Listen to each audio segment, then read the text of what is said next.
बिस्तर पर बैठकर भोजन करने से क्या होता है? यमराज ने चित्रगुप्त को जो रहस्य बताया था वह सुनकर आपके भी रोंगटे खड़े हो जाएंगे। तो चलिए जानते हैं कि मनुष्य को बिस्तर पर बैठकर भोजन क्यों नहीं करना चाहिए। एक बार यमलोक में यमराज अपने सभागार में सिंहासन पर विराजमान थे और उनके समीप चित्रगुप्त बैठकर विनम्रता पूर्वक बात कर रहे थे। वार्तालाप के दौरान चित्रगुप्त ने यमराज से जिज्ञासा प्रकट की, हे प्रभु, कृपा करके मेरी कुछ शंकाओं का समाधान कीजिए। मनुष्य को भोजन किस प्रकार से करना चाहिए? भोजन करने के लिए उचित दिशा और स्थान कौन सा है? किन स्थान पर बैठकर भोजन नहीं करना चाहिए? भोजन से पूर्व क्या करना चाहिए और भोजन के बाद क्या करना चाहिए? किसके घर का भोजन नहीं करना चाहिए? किन स्थान पर बैठकर भोजन करने से आयु कम होती है? कृपया करके मेरे इन सभी प्रश्नों का उत्तर दीजिए। यमराज मुस्कुराए और चित्रगुप्त को उत्तर देते हुए बोले, हे चित्रगुप्त, तुमने बहुत उचित प्रश्न पूछे हैं। वास्तव में इन सभी प्रश्नों का उत्तर मनुष्य के आचार व्यवहार और उसकी आदतों में छिपा होता है। जैसा आचरण मनुष्य करता है वैसा ही फल उसे भोगना पड़ता है। अच्छे आचरण से सुख और दीर्घायु प्राप्त होती है, वहीं अनुचित आदतों के कारण दुख और अकाल मृत्यु तक हो सकती है। मनुष्य को भोजन करते समय शास्त्रों के नियमों का पालन अवश्य करना चाहिए। जो भी मनुष्य शास्त्रों के नियमों का पालन करते हुए भोजन ग्रहण करता है वो निश्चित ही दीर्घायु होता है। उसका शरीर रोग और व्याधियों से दूर रहता है। उसके शरीर में पाप वास नहीं करते हैं। इसीलिए भोजन करते समय मनुष्य को दिशा, स्थान, समय और उम्र का ध्यान अवश्य रखना चाहिए। यह सुनकर चित्रगुप्त ने विनीत स्वर में कहा, हे प्रभु, कृपया इन रहस्यों को विस्तार से समझाएं। भोजन संबंधी जो जो नियम है मुझे विस्तार से बताइए। यमराज गंभीर स्वर में बोले, हे चित्रगुप्त, तुम्हारे प्रश्नों का उत्तर देने से पहले मैं तुम्हें एक प्राचीन कथा सुनाता हूँ। इस कथा को ध्यान से सुनो। इसमें तुम्हें तुम्हारे सभी प्रश्नों के उत्तर मिल जाएंगे। यह कथा अत्यंत शिक्षाप्रद है। जो भी इस कथा का श्रद्धा पूर्वक श्रवण करेगा और उसका प्रचार करेगा उसके 32 प्रकार के पाप मैं क्षमा कर दूंगा। ये सुनकर चित्रगुप्त हर्षित हो गए और बोले, हे धर्मराज, आपके मुख से इस महान कथा को सुनना मेरा सौभाग्य है। मैं ध्यान पूर्वक इसे अवश्य सुनूंगा। फिर यमराज चित्रगुप्त को प्राचीन कथा सुनाने लगते हैं। वह कथा मैं आपको सुनाऊंगी। प्रिय श्रोताओं, यह कथा बहुत ही ज्ञानवर्धक है। इस कथा को आप अंत तक जरूर सुने। प्राचीन काल में मगध देश के विजयपुर नामक राज्य में चंद्रकेतु नाम के प्रतापी और धर्मपरायण सम्राट राज्य करते थे। उस राज्य में प्रकृति की भरपूर संपदा थी और प्रजा अत्यंत सुखी एवं संतुष्ट थी। राजा चंद्रकेतु गुणवान, बुद्धिमान तथा दयालु हृदय के थे। वह सदैव प्रजा के हित में प्रयत्नशील रहते और यज्ञ, दान व जन कल्याण के अनेक कार्य करते रहते थे। प्रजाजन उन्हें पिता के समान आदर एवं प्रेम देती थी। राजा की पत्नी रानी शीलवती भी उतनी ही धर्मपरायण, सुंदर और सदाचारी थी। रानी शीलवती प्रतिदिन पूजा पाठ करती, जरूरतमंदों को अन्न वस्त्र दान करती और सच्चे हृदय से प्रजा के कल्याण की कामना करती थी। इस दिव्य दंपति के राज्य में सभी सुखी थे, किंतु एक दुख था जो राजा रानी के हृदय को सालता रहता था। वह दुख था संतान न होना। राजा चंद्रकेतु और रानी शीलवती की कोई संतान नहीं थी। वर्षों बीत गए। उन्होंने अनेक व्रत, पूजा और यज्ञ किए, देवी देवताओं से प्रार्थना की, जस्य मुनियों की सेवा की, परंतु उन्हें पुत्र या पुत्री प्राप्त नहीं हुई। दोनों इस बात से अत्यंत दुखी रहते थे। राजा अपने महल में कई बार चिंतित होकर सोचते, मैंने ऐसा कौन सा पाप किया है जो मुझे पुत्र सुख से वंचित रहना पड़ रहा है।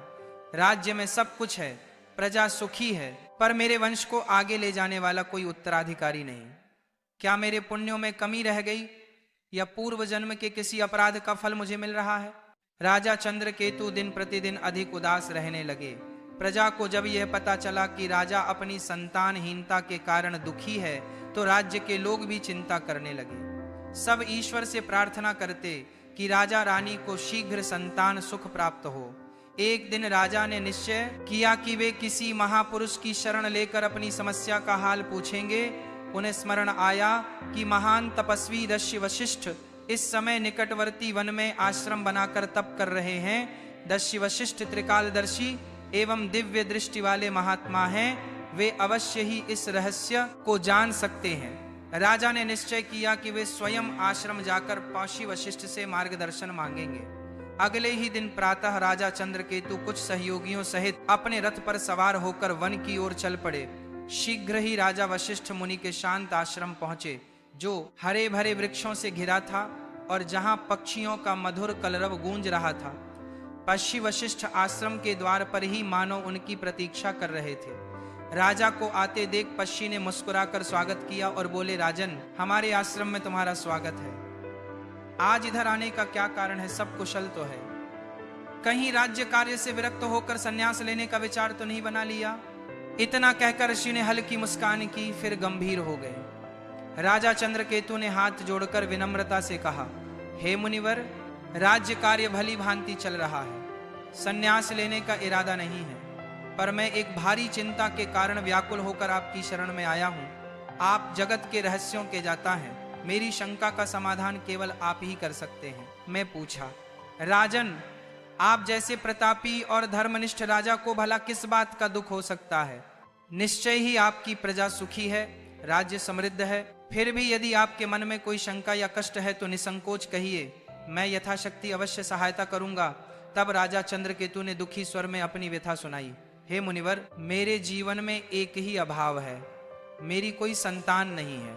मैंने अनेक यज्ञ उपवास किए, तीर्थों के दर्शन किए, ब्राह्मणों को दान दिया, हर संभव प्रयास किया, किंतु भाग्य ने मुझे संतान सुख से वंचित रखा है। कृपा कर बताएं कि ऐसा कौन सा अपराध मुझसे हुआ है जो मुझे संतानहीन रहने का दंड मिला है। मेरे बाद मेरे राज्य का उत्तराधिकारी कौन होगा? मेरा वंश कैसे आगे बढ़ेगा?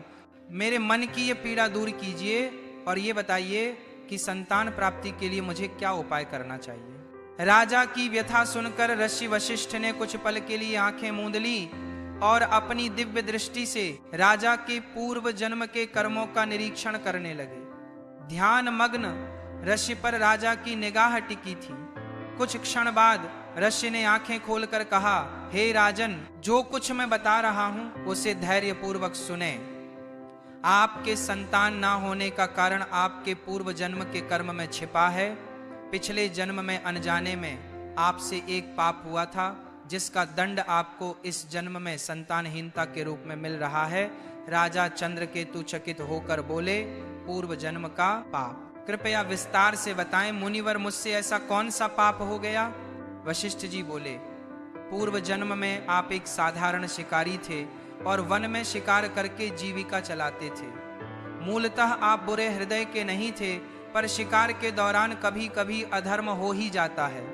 एक दिन की बात है, आप जंगल में एक हिरण का पीछा करते करते बहुत दूर निकल गए। वहां एक हरी भरी जगह पर एक गौ माता अपने बछड़े को दूध पिला रही थी।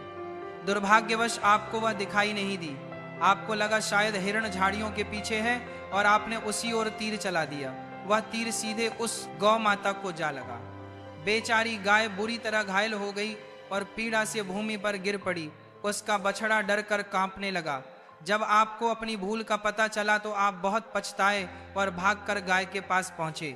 आपने तुरंत उपचार का प्रयत्न किया, पर कुछ देर बाद उस गाय ने तड़प कर प्राण त्याग दिए।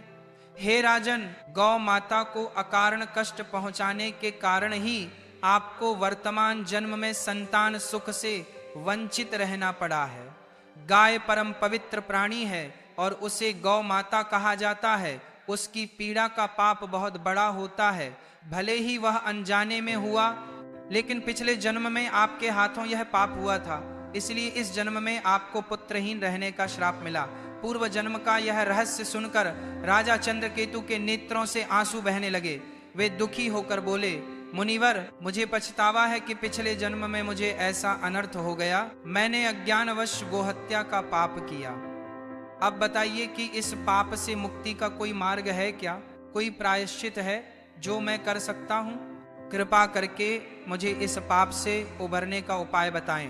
महर्षि वशिष्ठ ने कोमल स्वर में कहा, हे राजन, हर पाप से प्रायश्चित द्वारा मुक्ति संभव है। यदि मनुष्य हृदय से प्रायश्चित करना चाहे, आपके मामले में भी उपाय है। गौ हत्या या गौ को कष्ट देने के प्रायश्चित स्वरूप आपको गौ सेवा करनी चाहिए। आप पूरी निष्ठा से गायों की सेवा करें, भूखी गायों को चारा पानी दें, गौशालाएं बनवाएं, बीमार गायों का उपचार करवाएं और गौ माता के प्रति प्रेम एवं भक्ति रखें। गौ सेवा से बढ़कर कोई पुण्य नहीं है। इसी से आपके पूर्व जन्म के पाप का शमन हो सकेगा। राजा चंद्रकेतु ने आशिक के चरण पकड़ लिए और कृतज्ञता से बोले, मुनिवर, आपने मेरी आंखें खोल दी। मैं अवश्य आपके बताए मार्ग का पालन करूंगा। गौ माता की सेवा करके ही मैं अपने पाप धोने का प्रयास करूंगा। गौ माता की सेवा करके ही मैं आशीर्वाद देते हुए राजा को विदा किया। राजा चंद्रकेतु आश्रम से लौटकर पूरी निष्ठा के साथ गौ सेवा में जुट गए। उन्होंने राज्य भर में गौशालाएं बनवाई और स्वयं प्रतिदिन गायों की देखभाल व पूजन करने लगे। रानी शीलवती भी गौ माता की सेवा में बराबर लगी रही। उन्हें पूर्ण विश्वास था कि गौ सेवा से उनके जीवन का अंधकार अवश्य दूर होगा। कई महीनों तक निरंतर श्रद्धा पूर्वक गाय की सेवा करने के बाद भगवान ने उनकी प्रार्थना सुनी। रानी शीलवती ने अंततः एक सुंदर पुत्र को जन्म दिया। वर्षों बाद संतान सुख पाकर राजा रानी की खुशियों का ठिकाना न रहा। पूरे राज्य में आनंद मनाया गया और उस शुभ अवसर पर प्रजा ने भी हर्षोल्लास से उत्सव मनाया। समय बीतता गया।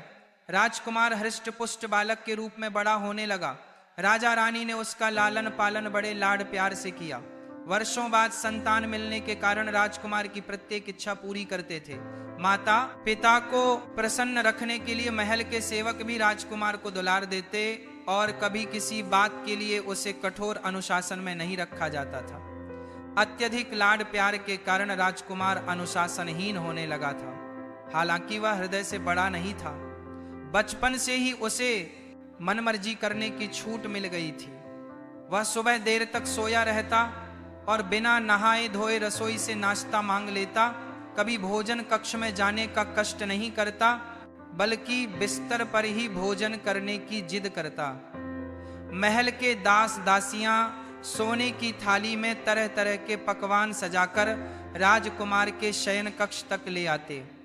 राजा या रानी उसे डांटते टोकते नहीं थे और सेवक भी उसकी हर इच्छा पूरी करते थे। राजगुरु सहित कुछ बुजुर्गों ने कभी कभार राजकुमार को समय पर स्नान करने और उचित स्थान पर बैठकर खाने की सलाह भी दी, परंतु माता पिता ने प्रेमवश उसकी गलतियों को अनदेखा कर दिया। रानी शीलवती भी बेटे की हर फरमाइश पूरी करती थी और चाहती थी कि उसका बचपन हंसी खुशी बीते। इस प्रकार राजकुमार युवा किशोर अवस्था तक आया।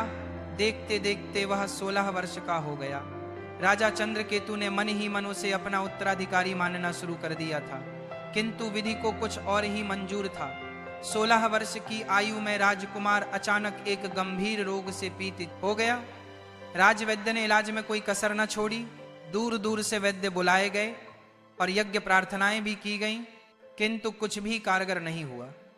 कुछ ही दिनों के भीतर दुर्भाग्यवश उस किशोर राजकुमार ने अपने प्राण त्याग दिए। इस आकस्मिक वज्रपात से राजा रानी पर दुखों का पहाड़ टूट पड़ा और पूरे राज्य में शोक छा गया। इस घटना के बाद राजा चंद्रकेतु ने राजपाट त्यागने का निर्णय कर लिया। उन्होंने अपने भतीजे को राज्य सौंप दिया और रानी शीलवती के साथ वन में पश्य वशिष्ठ के आश्रम जा पहुंचे। पश्य वशिष्ठ ने राजा रानी को अत्यंत शोकाकुल देखा तो स्नेहपूर्वक कारण पूछा, राजन, आप इतने व्यथित क्यों हैं? राजा चंद्रकेतु ने रोते हुए अपने पुत्र की अकाल मृत्यु की कथा ऋषि को सुना दी।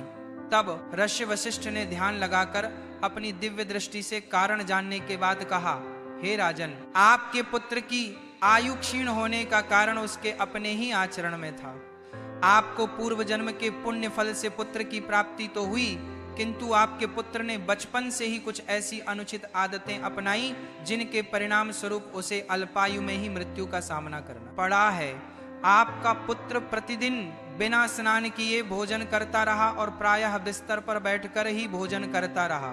जो मनुष्य बिना नहाए धोए भोजन करता है उसकी आयु क्षीण हो जाती है, और जो मनुष्य बिस्तर पर बैठकर भोजन करता है उसके शरीर में विभिन्न रोग उत्पन्न हो जाते हैं और उसके जीवन के भी असमय समाप्त हो जाने की आशंका रहती है। अनेक औषधियों और प्रयासों के बावजूद आपका पुत्र बचाया नहीं जा सका, क्योंकि उसकी देह उन अपवित्र आदतों का शिकार हो चुकी थी। भाषी के इन वचनों ने राजा रानी की आंखें खोल दी। उन्हें अपनी भूल का गहरा पश्चाताप हुआ और उन्होंने सांसारिक मोह त्यागने का निश्चय किया। राजा चंद्रकेतु ने वहीं आश्रम में रहकर शेष जीवन तपस्या और भगवान के चिंतन में बिताया। रानी शीलवती ने भी राजसी ठाट बाट त्याग कर अपने पति के साथ सादा जीवन अपना लिया। इस प्रकार राजा रानी ने दुख से ऊपर उठकर धर्म के मार्ग पर शांति पाली। कथा सुनाकर यमराज ने चित्रगुप्त की ओर देखते हुए कहा, देखा चित्रगुप्त किस प्रकार मनुष्य की अपनी आदतें उसके जीवन को संवारती या बिगाड़ती हैं। राजा चंद्रकेतु जैसे पुण्यात्मा को भी अपने पुत्र की अकाल मृत्यु का दुख सहना पड़ा, क्योंकि उनके पुत्र ने गलत आदतों का पालन किया था।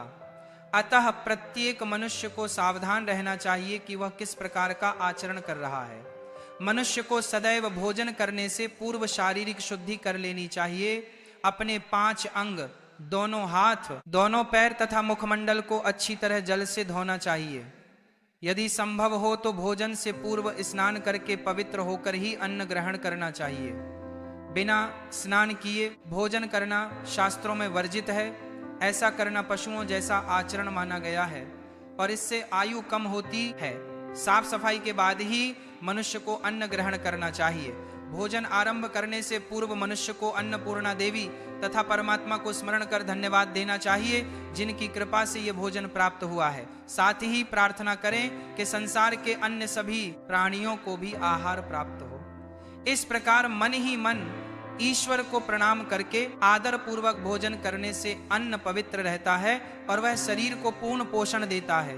भोजन करते समय बैठने का स्थान भी शुद्ध और उचित होना चाहिए। जमीन पर चटाई बिछाकर पालथी मारकर बैठकर भोजन करना श्रेष्ठ माना गया है। बिस्तर पर बैठकर भोजन करना अशुभ तथा स्वास्थ्य के लिए हानिकारक होता है। शैया पर अन्न ग्रहण करने से अपवित्रता बढ़ती है और शरीर विभिन्न रोगों का घर बन जाता है। हे चित्रगुप्त, 3 प्रकार का भोजन मनुष्य को कभी नहीं करना चाहिए। पहला वह भोजन जिसके ऊपर से कोई व्यक्ति पैर रखकर चला गया हो या जिसे किसी ने लांघ दिया हो। ऐसा अन्न अपवित्र हो जाता है और उसे खाने से उम्र घटती है। वह तरह तरह के रोग लगते हैं। उस भोजन को पशुओं को डाल देना चाहिए। दूसरा वह भोजन जिसमें बाल, कीड़े या कोई अन्य अशुद्ध वस्तु गिर गई हो। यदि थाली के भोजन में बाल निकल आए तो समझना चाहिए कि वह अन्न त्याग देने योग्य हो गया है। ऐसा अन्न न स्वयं खाना चाहिए न भगवान को भोग लगाना चाहिए। ऐसे अशुद्ध अन्न का सात्विक लाभ समाप्त हो जाता है और प्रेत योनि के जीव उसका उपभोग करते हैं। तीसरा वह भोजन जो किसी अन्य के लिए परोसा गया हो।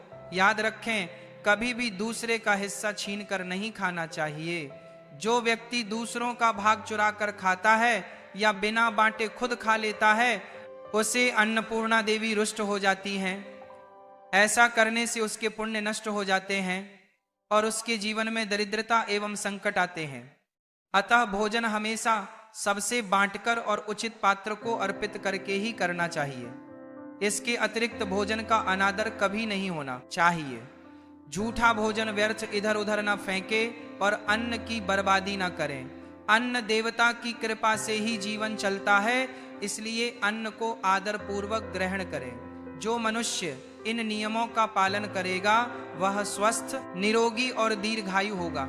उसके जीवन में सुख समृद्धि बनी रहेगी और उसे अकाल मृत्यु का भय नहीं रहेगा। मनुष्य के आचार विचार ही उसके भाग्य का निर्माण करते हैं। अच्छे कर्म और सही आदतें उसके जीवन को सुखमय बनाती है, जबकि गलत आदतें जीवन को दुखमय और संक्षिप्त कर देती हैं। इसलिए प्रत्येक व्यक्ति को अपने दैनिक व्यवहार में पवित्रता और मर्यादा का पालन करना चाहिए। इस प्रकार यमराज ने चित्रगुप्त को मनुष्य के आचार विचार तथा अच्छी बुरी आदतों के संबंध में महत्वपूर्ण ज्ञान दिया। इस कथा से हम यह सीखते हैं कि बिस्तर पर बैठकर भोजन करना और बिना स्वच्छता के अन्न ग्रहण करना क्यों त्याज्य है। हमें सदैव शास्त्रोक्त मर्यादाओं का पालन करते हुए पवित्र आचरण अपनाना चाहिए, ताकि हमारे जीवन में सुख, स्वास्थ्य और शांति बनी रहे। तो इस प्रकार से यमराज ने चित्रगुप्त को अत्यंत महत्वपूर्ण ज्ञान दिया है।